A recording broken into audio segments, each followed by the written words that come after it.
that Ghana did not vote at the 59th session of the Human Rights Council to support LGBTQ plus rights in the country. And this is in a statement which was issued yesterday, Wednesday, July 9th, by the ministry. Hamza, there's been some sort of confusion there with persons believing that the vote should have gone to say no or not in support of the motion. We decided to completely abstain. Why is that?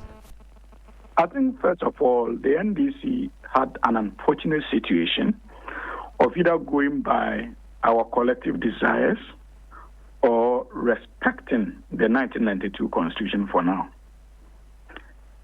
And like our representative at the meeting indicated, we are very clear on our minds when we talk of sex that we are referring to the male and female. And this particular vote had nothing. In fact, this particular vote was not about whether you support LGBTQ plus or not.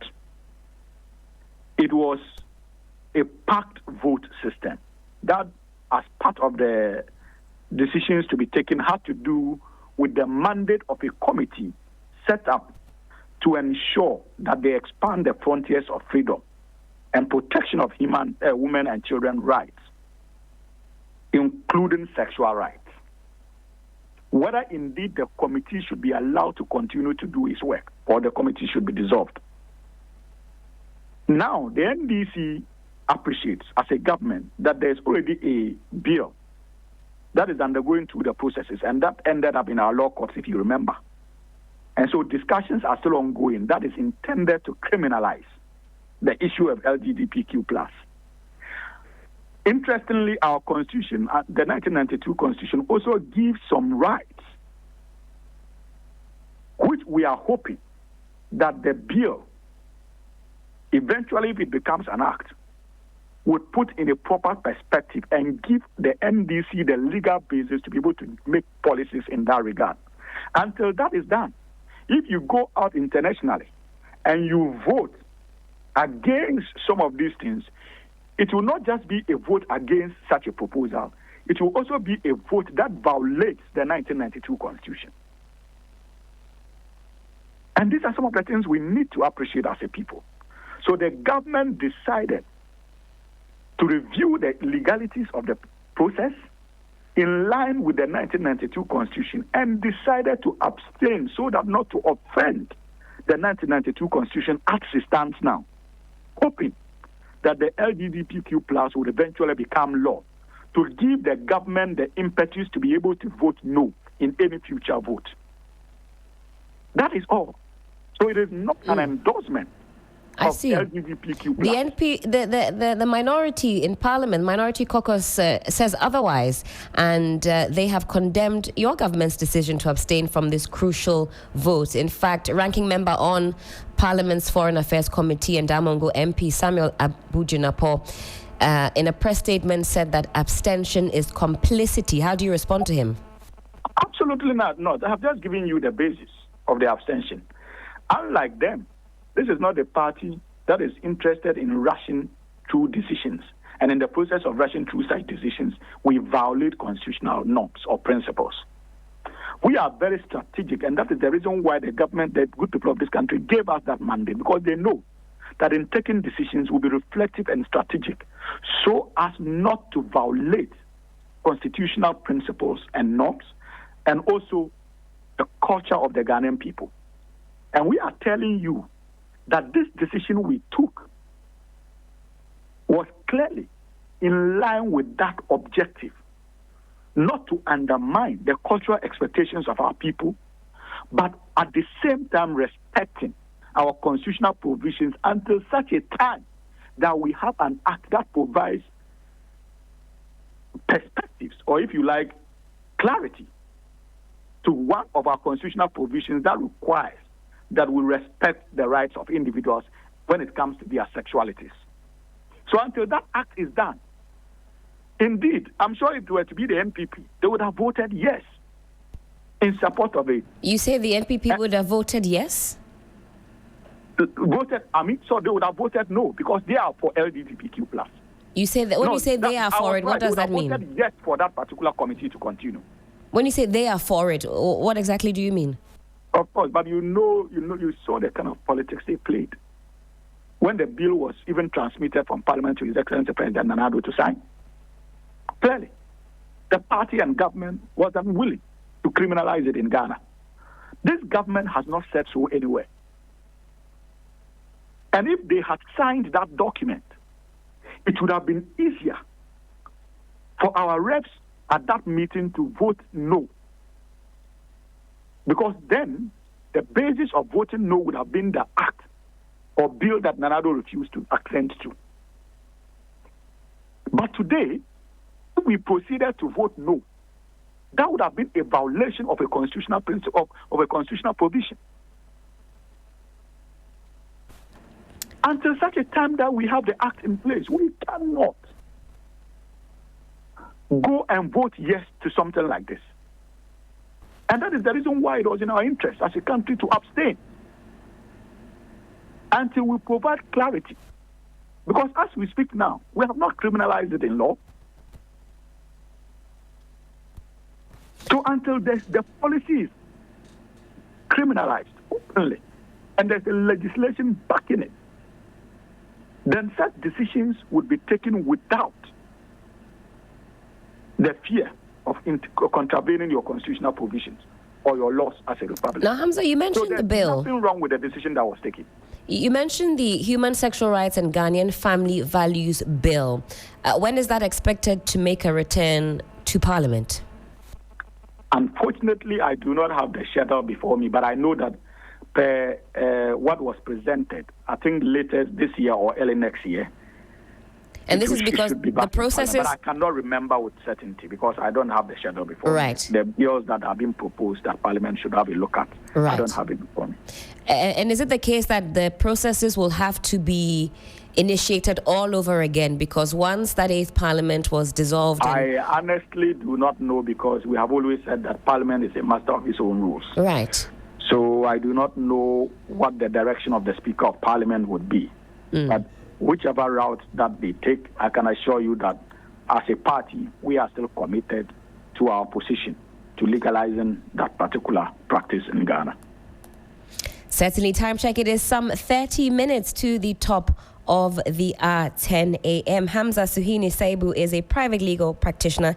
He's also a member of the NDC's Communications Team. And this morning we've been talking all things Abluma North and also weighing in on Ghana's decision there to vote at that UN, talking about LGBTQ plus decision there. The Minority Caucus having condemned the government's decision to abstain from that crucial vote, saying that abstinence means complicity. Well, Hamza has put some more flesh on the bone, seeking to explain to us why we took that particular direction and what that means for us in other areas. Well, Hamza, we're looking to wrap up on the conversation very shortly, but let me bring it back very quickly to Abluma North, and I'm seeing all your messages here on our Facebook stream, and there was a quick one here I wanted to read out, and then apologies, Hamza, I think I've lost that particular comment. Technology. Okay, Musa Abatwa has this to say on our Facebook page. And for those of you on Facebook, good morning. Thank you for your thoughts. He says the NPP's attempt to block the Abluma North rerun raises serious doubts about their credibility, especially if they truly believe that they won. Their refusal to participate suggests a fear of losing.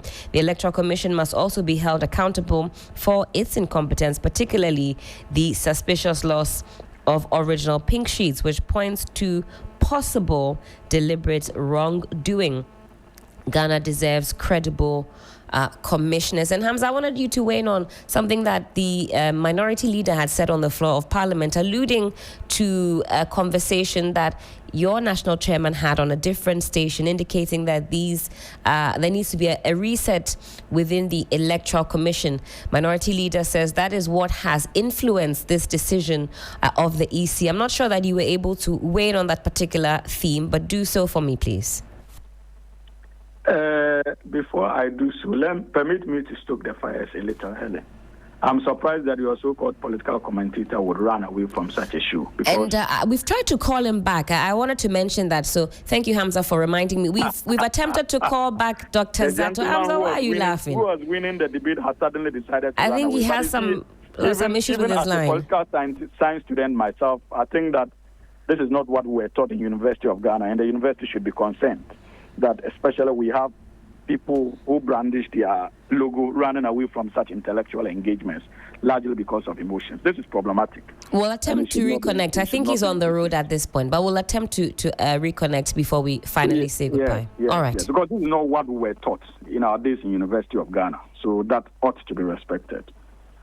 Second, you see, now to your question about the position of our national chairman. Helen, I think that General Asidin Ketia has been quite consistent. And as a political party, we have been consistent. And I made that point in my initial submissions. From day one, we've always held a view that Jean Mensah ought not to have been appointed Electoral Commissioner because we doubted her competence. And same with the two deputies. And so that has not changed. And the fact that we are in government does not mean that that position has changed. And so if our national chairman reiterates that position, it shows principle and commitment to what we stood for, even in opposition. And so for us, that is it. But at the end of the day, the decision whether they remain in office or not will be taken by the good people of this country in consultation or in conjunction with the government of the day. We may have produced a presidential candidate that immediately that presidential candidate is sworn in as president, he becomes a property of the Republic of Ghana. And his allegiance and objectives must be to fulfill the aspirations of the good people of this country, not just aspirations of the National Democratic Congress. So as a political party, even though we are still convinced that the woman and her deputies should go, if we want to invoke the processes, we must do so in accordance with the law. And all citizens of this country can decide on their own to petition His Excellency President Mahama to apply Article 146 in terms of removing Jean Mensah and her deputies. That is left to the good people of this country to do. And when these petitions are filed, the government at the end of the day will take a decision as to whether or not, based on the facts before them, to proceed with such a call for removal. It does not mean that because the national chairman of the new National Democratic Congress is calling for the removal of Jean Mensah and her two deputies, it does not mean that they will go. Because knowing President Mahama has always shown fidelity to the laws of this country. He has always privileged national interests over and beyond that of partisan interests. And at any point in time that he's called upon to take a decision, he is not influenced by partisan considerations. He does so in the interest of the Republic of Ghana. And so let us appreciate that distinction. As a political party, these are our objectives. This is what we want. But it does not mean that the government at the end of the day will likely agree with us. It is possible that the government, based on the facts available to them and the privileges that they have in government, who gives them certain pieces of information, they may disagree with the position of the National Democratic Congress, including that of the position of our chairman. So it's not out of the ordinary. Right. Well, Hamza, thank you so much for your time this morning, for engaging with us and also bringing some clarity to some of the issues and also giving us your perspectives. Hopefully next time you'll be able to join us in flesh and blood in the studio. It's a very comfortable studio, so I know you'll be here to pay us a visit. Are you headed to Abluma North yourself? Definitely. I should be there in the afternoon. All right. Well, we look forward to finding out more about what happens in Abluma North. Do have a wonderful Thursday. Thank you, Helen, and all the best to you and your team as well. Thank you so much. And this is still 3FM Sunrise on 3FM 92.7. 3FM 92.7. The margin is huge. Now they are driving with small margin. That tells you that there is no stronghold.